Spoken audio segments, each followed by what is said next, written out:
Еш жерден сатып ала алмайтын полиция туралы журналға бюджеттен биыл 119 миллион теңге бөлініп отыр. Қалай дейсіз бе? Қазір түсіндіреміз. Ақшаң болса қалтаңда, қалтаңда. Ішкі істер министрлігінің медиа орталығы жалпы 5 басылым шығарады. Сақшы, На стражи, Қалан газеттері, Полиция KZ және Бүркіт журналдары. Бұл басылымның бәрі министрлікке бөлінген бюджет қаражатына шығарылады. Биыл оған 158 миллиард теңге бөлінген.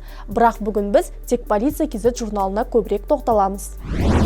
Бұл журнал айына бір рет шығады. Жалпы таралымы 300 мың дана, яғни айына 25 мың дана деген сөз.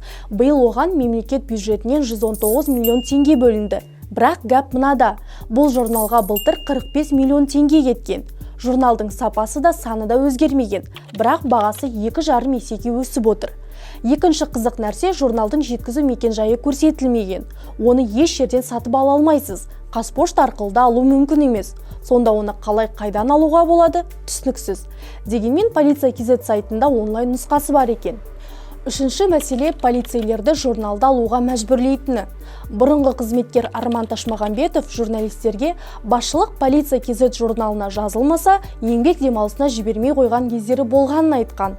Ал бір жыл бұрын Қазақстан Республикасының виртуалды шағымдар кітабына Шығыс Қазақстан облысы полиция департаменті қызметкерінің полицейлерді Сақшы, На стражи газеттері мен Полиция KZ журналына жазылуға мәжбүрлегені туралы жазбасы пайда болды. Ал 2019 жылы Қостанайлық Наша газета басылымы WhatsApp мессенджер арқылы тарап жатқан скриншотты жариялады. Онда ішкі істер органдарының қызметкерлерін өз ақшасына ведомство басылымдарына жазылуға мәжбүрлегені жазылған. Оған жауап ретінде Қостанай облысы полиция департаменті ешкімді мәжбүрлемегенін айтқан болатын. Қайткенмен де ерікті түрде, еріксіз түрде де жазылу жүргені рас.